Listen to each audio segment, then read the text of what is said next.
नमस्कार दोस्तों, स्वागत है आपका अपने YouTube चैनल पर। दोस्तों, अब से थोड़ी देर पहले आपका एग्ज़ाम ख़त्म हो चुका है। आप सारे कैंडिडेट्स जो भी एग्ज़ामिनेशन सेंटर से बाहर आ रहे हैं, आपका एग्ज़ाम 9 से 11 की शिफ्ट में था, ये ख़त्म हो चुका है आपका एग्ज़ाम। जो भी कैंडिडेट्स एग्ज़ामिनेशन सेंटर से बाहर आ रहे हैं और इस वीडियो को देख रहे हैं, मैं यहाँ पर आपसे कुछ क्वेश्चंस करूँगा। आपको हमें कमेंट बॉक्स में उसका आंसर देना है ताकि हम आपको एकदम सटीक और एक जेन्युइन आपको हम एग्ज़ाम एनालिसिस आपसे शेयर कर पाएँ। ठीक है दोस्तों, कुछ कुछ चीज़ें आपसे पूछेंगे, उसके आंसर्स आप हमें कमेंट बॉक्स में एकदम सही बताइएगा। जो भी आपका ओवरऑल एक्सपीरियंस रहा है, आपका एग्ज़ाम का जो भी ओवरऑल एक्सपीरियंस रहा है, आप हमसे शेयर करिएगा। उसके बाद हम आपको एक जेन्युइन एनालिसिस पूरा एग्ज़ाम का 150 क्वेश्चन जो आपके आए हैं, इसका पूरा एक जेन्युइन एनालिसिस आपसे शेयर करेंगे। तो देखिए दोस्तों, सबसे पहली चीज़ हम आपसे ये पूछना चाहेंगे, जो आपका ये एग्ज़ामिनेशन हुआ है, क्या जिस तरह का आपको सीक्वेंस दिया गया था उसी सीक्वेंस में ये आया है या फिर आपको जम्बल्ड फॉर्म में मिल गया है? पेपर सीक्वेंस में आया है क्या? जैसी आपने उम्मीद करी थी उस तरह का पेपर आपके अकॉर्डिंग आया है क्या? पेपर में नेगेटिव मार्किंग 0.25 का था, बिल्कुल सही बात है। अब हम आपसे क्या पूछेंगे, जो आपके 6 अलग अलग सेक्शन थे, देखिए ये आपके सेक्शंस हैं, ठीक है ना। जनरल इंग्लिश है आपका, रीजनिंग है, क्वांट्स है, जीके है, जीएस है और आपका आईपी है। तो कौन कौन से हैं हम यहाँ शॉर्ट में लिख रहे हैं। इंग्लिश है, क्वांट है और आपका रीजनिंग है, इसके साथ साथ जीएस है, जनरल साइंस है, जीके है और इसके बाद आईपी है। तो दोस्तों, आपको बताना क्या है, सबसे पहले तो आपको हमें बताना है एग्ज़ाम का लेवल, सेक्शन वाइज और सब्जेक्ट वाइज। हर सब्जेक्ट में आपको हमें लेवल बताना है कि जो भी आपका सब्जेक्ट थे, जो भी आपके सेक्शन थे, एक तरह से इंग्लिश है, इंग्लिश में आपको बताना है दोस्तों आपका इसका लेवल कैसा रहा। मॉडरेट, देखिए पूरा बताएंगे, अच्छे से बताएंगे तो फिर हम एनालिसिस भी आपको उतना ही अच्छे से दे पाएंगे। इंग्लिश में देखिए आपको बताना होगा आपका पेपर का लेवल कैसा था, इजी था, मॉडरेट था, डिफ़िकल्ट था, या फिर आप बोल सकते हैं इजी टू मॉडरेट था या मॉडरेट टू डिफ़िकल्ट था। ऐसे ही आपको क्वांटिटेटिव एप्टीट्यूड में दोस्तों बताना होगा कि आपका लेवल किस तरह का था। रीजनिंग एप्टीट्यूड में भी आपको हमें लेवल बताना है, जनरल साइंस में भी बताना है। और इसमें एक चीज़ और बतानी है दोस्तों, जो जनरल साइंस है, इसमें आपका जो क्वेश्चन आए हैं जनरल साइंस के, वो किस क्लास तक के पूछे गए हैं, कितना इसका लेवल था।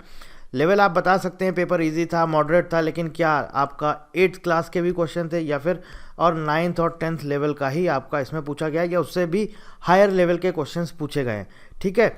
दूसरी चीज़, जो जनरल नॉलेज वाला जो पार्ट है, इसमें आपको हमें ये बताना है, एग्जैक्ट बताना है आपको हमें कि इसमें जनरल नॉलेज के आपके दोस्तों कितने क्वेश्चन पूछे गए हैं और साथ साथ यहाँ पर करंट अफेयर्स के कितने क्वेश्चन पूछे गए हैं, ठीक है। मतलब क्लियर आपको हमें बताना होगा कि किसके कितने क्वेश्चन पूछे गए हैं।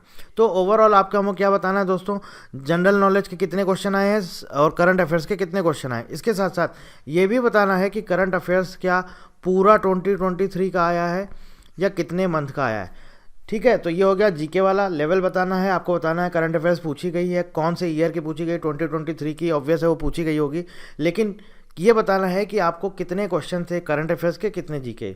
आईपी में दोस्तों आपको बताना है इंटेलेक्चुअल प्रॉपर्टी में कितने आपने इसमें जो आपने पेपर देखा आईपी का, कितने इसमें आपको क्वेश्चंस मिले हैं जो मैंने आपको पढ़ाया है, उसमें से आपको कितना कंटेंट मिला है, कितना आप अटेम्प्ट कर पाएँ, और इसका साथ साथ हमें इसका लेवल बताना है। और आईपी में बताइएगा जो भी सिलेबस था, सिलेबस के अकॉर्डिंग ही आया है या आउट ऑफ सिलेबस भी आया है। तो यहाँ पर तो दोस्तों आपको पूरा एग्जैक्ट हमें लेवल बताना होगा हर एक सेक्शन का, और लास्ट में आपको ओवरऑल बताना होगा कि आपका जो पेपर था उसका पेपर का लेवल क्या था, ओवरऑल आपका पेपर का लेवल क्या था, ठीक है दोस्तों। अब बात करेंगे नंबर ऑफ अटेम्प्ट्स की, नंबर ऑफ अटेम्प्ट्स की। तो नंबर ऑफ अटेम्प्ट्स में दोस्तों पहली चीज़ तो आपको ओवरऑल बताना होगा, आपने ओवरऑल कितना अटेम्प्ट किया, 100 किया, 105 किया, 110 किया, जितने भी कैंडिडेट्स हैं आप सब हमें बताइएगा कि आपने कितना अटेम्प्ट किया है। और ऐसा नहीं है कि ये मत सोचिएगा कि सर मैंने 130 किया है उसके बाद मैंने इतना किया है। जो आपने, आपका जो जेन्युइन है, जो सही इन्फॉर्मेशन आप हमें वही दीजिएगा। आप बताइएगा कि सर मैंने इतना किया है और हाँ मेरे 4-5 गलत हो सकते हैं, तो मतलब कि नंबर ऑफ़ अटेम्प्ट्स तो आपको बताना ही है। इसके साथ साथ आपको ये भी बताना है कि आपकी क्या एक्यूरेसी रही है, मतलब आपको क्या लगता है कि जितना आपने किया, अगर आपने 100 किया तो आपको क्या लगता है 100 में से 90 आपके सही होंगे या 100 के 100 सही होंगे, 100% एक्यूरेसी क्या? आप हमें ज़रूर बताइएगा कमेंट बॉक्स में। तो ये तो आपको ओवरऑल बताना है कि पेपर का लेवल कैसा था ओवरऑल, और ओवरऑल आपने अटेम्प्ट कितने किए आउट ऑफ 150, आउट ऑफ 150 आपने अटेम्प्ट कितने किए हैं, आपको हमें ये भी बताना है पूरे 150 में आपने कितने अटेम्प्ट किए। तो हम अंदाज़ा लगा सकते हैं, उसके बाद फिर हम आपको एक कट ऑफ का भी एक अंदाज़ा बता सकते हैं।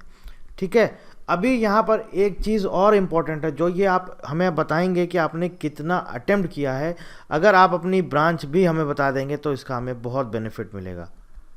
अगर आप अपनी ब्रांच वाइज हमें एक एक चीज़ बताएंगे ना, कि सपोज़ केमिस्ट्री है, केमिस्ट्री में मैंने 102 अटेम्प्ट किया है और 95% एक्यूरेसी के साथ, तो हम आपको फिर जो एनालिसिस देंगे हम उसके बाद फिर हम आपको एग्जैक्ट कट ऑफ भी प्रेडिक्ट कर पाएंगे, आपको हम कट ऑफ भी बता पाएंगे अगर आप हमें सही इन्फॉर्मेशन देंगे।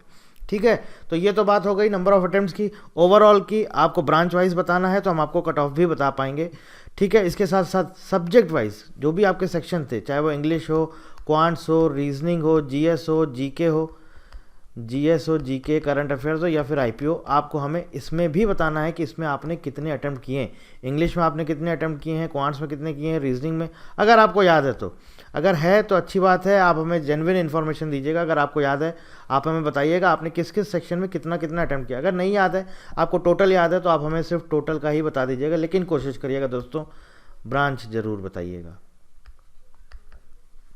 ठीक है, तो आपको हमें क्या बताना है, पेपर का लेवल कैसा था, आपने अटेम्प्ट कितने किए हैं, जीके और करंट अफेयर्स में जीके के क्वेश्चन कितने आए हैं, करंट अफेयर्स के क्वेश्चन कितने आए हैं, कितना करंट अफेयर्स पूछा गया, मतलब लेटेस्ट करंट अफेयर्स जो है सिर्फ 3 महीने का पूछा गया है, 6 मंथ्स का पूछा गया है, 9 मंथ्स का पूछा गया है, या पूरा ओवरऑल 2023 का पूछा गया है। ठीक है, और बाकी आपको नंबर ऑफ अटेम्प्ट्स बताने हैं। अब बात करेंगे हम लोग जो अपना सबसे इंपॉर्टेंट पार्ट था, जो कि फर्स्ट टाइम इंट्रोड्यूस किया गया है, आईपीआर सब्जेक्ट। पहले नहीं था, ये पहली बार इंट्रोड्यूस किया गया, इसके पहले नहीं आता था। इसमें देखिए क्या है, इसमें आपको पहली चीज़ तो हमें ये बतानी है कि क्या जो जीआई टैग हैं इससे रिलेटेड कोई क्वेश्चन आया है क्या, नंबर 1। नंबर 2, सेक्शन से रिलेटेड कोई क्वेश्चन आया, किसी भी एक्ट का हो सकता है, चाहे वो पेटेंट एक्ट हो, कॉपीराइट एक्ट हो, ट्रेडमार्क एक्ट हो, पीपीवी एक्ट हो, जीआई एक्ट, एसआईसीएलडी, डिज़ाइन एक्ट, कोई भी एक्ट हो, क्या सेक्शन से रिलेटेड कोई क्वेश्चन आया था, क्या जीआई टैग से रिलेटेड कोई क्वेश्चन आया था। नंबर 3, क्या आपका WIPO से रिलेटेड कोई क्वेश्चन आया है क्या। नंबर 4, क्या आपका कोई इंटरनेशनल ट्रीटीज़ से रिलेटेड कोई क्वेश्चन आया है क्या, इंटरनेशनल ट्रीटीज़। नंबर 5, क्या आपसे कोई ऐसा क्वेश्चन पूछा गया है कि आईपी के कौन कौन से ऑर्गेनाइजेशंस हैं, इस तरह का कुछ आपसे क्वेश्चन पूछा गया है क्या, आईपी ऑर्गेनाइजेशंस। नंबर 6, क्या आपसे ये सारी चीज़ें हो गई, इंटरनेशनल ट्रीटी हो गया, वीपी हो गया, आईपी ऑर्गेनाइज, हाँ कोई आपसे एब्रीविएशन भी पूछा गया है क्या, मतलब कि फुल फॉर्म किसी चीज़ का, आईपी से रिलेटेड कोई टर्म है क्या, उसका फुल फॉर्म पूछा गया है। ठीक है, तो आप हमें बताइएगा दोस्तों, आईपीआर वाले सेक्शन में जो आपके 15 क्वेश्चन आए, अगर आपको याद है तो आप हमसे ज़रूर शेयर करिएगा। अगर आपको वो क्वेश्चन याद हैं दोस्तों तो आप हमसे ज़रूर करिएगा वो शेयर कि क्वेश्चन कौन कौन से पूछे गए हैं, किस किस टॉपिक से पूछे गए हैं। जीआई से पूछा गया है, सेक्शंस पूछे गए हैं, वीपो पूछा गया है, इंटरनेशनल ट्रीटीज़। अगर मान लीजिए वीपो से 3 क्वेश्चन आए हैं तो आप हमें बताइएगा 3, सर सेक्शन से 3 आए हैं, जीआई टैग का 1 क्वेश्चन आया है, जो भी है आपको जितना भी याद है आप हमसे ये सारी चीज़ें ज़रूर शेयर करिएगा, क्योंकि ये सब्जेक्ट फर्स्ट टाइम इंट्रोड्यूस हुआ है। और मैं आपको फिर बोल रहा हूँ 2-3 चीज़ें आपको बहुत ध्यान रखनी, और बहुत जेन्युइन इन्फॉर्मेशन आप दीजिएगा, हमें कमेंट करके ज़रूर बताइएगा क्या चीज़। सबसे पहली चीज़, लास्ट में चलते हैं, अब सब छोड़ दीजिए, क्या आपको बताना है सबसे पहला और इम्पोर्टेंट, आपको बताना है लेवल। आप सब्जेक्ट वाइज नहीं बता सकते हैं, सीधे आप ओवरऑल हमें लेवल बताइए। नंबर 2, आप बताइए नंबर ऑफ़ अटेम्प्ट्स। ठीक है, नंबर ऑफ़ अटेम्प्ट्स जब आप लिखेंगे तो आपको यहाँ पर क्या बताना है दोस्तों, आपको अपनी ब्रांच बतानी है। क्या बतानी है, ब्रांच ज़रूर बताइएगा, और नंबर ऑफ़ अटेम्प्ट्स बताइएगा विद एक्यूरेसी। ठीक है, एक्यूरेसी के साथ हमें ज़रूर बताइएगा कि आपने इतना अटेम्प्ट किया है। नंबर 3, जीके और करंट अफेयर्स में किसका पोर्शन ज़्यादा था, किसके क्वेश्चंस ज़्यादा थे। नंबर 4, जीएस जनरल साइंस का लेवल कैसा था, आपका 9-10th लेवल था या इससे भी हायर था। ठीक है। नंबर 5, IPR का सब्जेक्ट पेपर देने के बाद आपको कैसा फील हो रहा था, आपको आसान लगा था और क्या क्या इसमें क्वेश्चंस पूछे गए थे। तो ये सारी चीज़ें दोस्तों आप हमें ओवरऑल बिल्कुल सही इन्फॉर्मेशन देंगे, उसके बाद हम आपके लिए एकदम बिल्कुल सटीक और जेन्युइन एनालिसिस देंगे इस एग्ज़ाम का। और इसके साथ साथ फिर बाद में एनालिसिस देने के बाद फिर हम और सारा डेटा कलेक्ट करेंगे, कई सारे बच्चों से डेटा कलेक्ट करेंगे, उसके बाद हम आपको exact branch wise cut off दे पाएंगे। ठीक है दोस्तों, कोई जानकारी है, कुछ भी पूछना चाहते हैं, नंबर दिया गया है, कॉल कर सकते हैं। और कुछ किसी भी तरह की इंक्वायरी आप हमें यहाँ पर व्हाट्सएप पे मैसेज कर सकते हैं, जो नंबर आपको दिया गया है, और साथ साथ यहाँ पर यूट्यूब पर वीडियो के नीचे आप कमेंट कर सकते हैं। अगर सपोज़ ये नंबर नहीं लग रहा है या मान लीजिए बिज़ी जा रहा है या कोई भी दूसरा कॉलर उस पर बिज़ी है, तो आप हमें व्हाट्सएप पर मैसेज ड्रॉप कर दीजिए। जो जो चीज़ें आपसे पूछी गई हैं हम पूरा डेटा कलेक्ट करेंगे, उसके बाद एग्जैक्ट आपको जेन्युइन एनालिसिस, एकदम सटीक एग्ज़ाम एनालिसिस देंगे और साथ साथ आपको एकदम सटीक और एकदम एक्यूरेट आपको कट ऑफ का प्रेडिक्शन भी बताएंगे। ठीक है दोस्तों, so thank you very much and thank you for watching.